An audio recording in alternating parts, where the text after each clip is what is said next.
short on time, and I want to give you a good dream interpretation experience. So normally I talk to people a lot longer and get into their stuff. For the audience, the Instagram and podcast links will be in the description below, and I definitely recommend checking it out. I can tell our friend has a mind I'd like to pick a lot more if we had more time.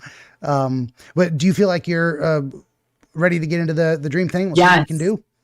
Yeah, I'm excited for you to interpret this because I'm very curious. Good deal. Well, we're gonna do it together. As I tell folks, the answers aren't in me. I just have crazy ideas, and then between the two of us, we figure out something that works. So no actual magic powers here beyond hopefully speaking useful words. Right? I do love magic. Sidebar. There's more magic. I love magic for sure. And it's the funny thing is that it's a contradictory definition. It's like magic is kind of, sufficiently advanced technology appears magical to people who don't understand it. Magic kind of exists in that gap between cause and effect. That's kind of where the magic is, and it's everywhere. There's so much we don't understand. That's kind of where my definition is. Poor definition. I'm expressing it poorly, but that basic idea.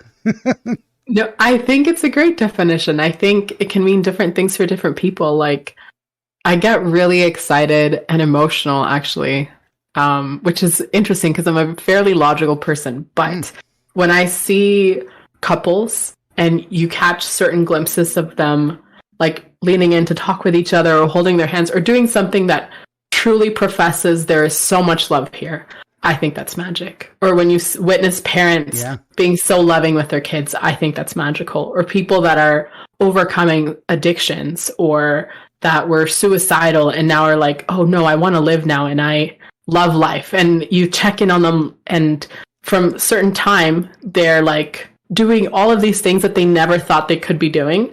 I think that's absolutely magical, and that gets me so excited. It very much is. I think that's a great example, the idea of turning an addiction around, and it speaks to the idea of inspiration or understanding. Like there's a moment before something makes sense to us, then there's the moment after and we get it, and there's that eureka moment where no one can really explain what that is or how it happens. What makes those pieces fall into place such that you went from ignorance to knowledge? That there's magic in that gap as well. And the idea of addiction relates to it, because there's a moment where people go, I'm fine with this. This is how I want to live. Something happens, some moment, some magical moment. And on the other side of it, they say, I don't want to live like this anymore. This is not working. People have described it as a paradigm shift. I look at the world in one way and now I see it in a new way. We have all these metaphors for it, and it's magical because we don't understand it. We don't really know. We hope we can try and set up scenarios that make it more likely those things will happen, but we haven't hit that cause and effect of like, here's how to cast the spell that moves someone from addiction to recovery.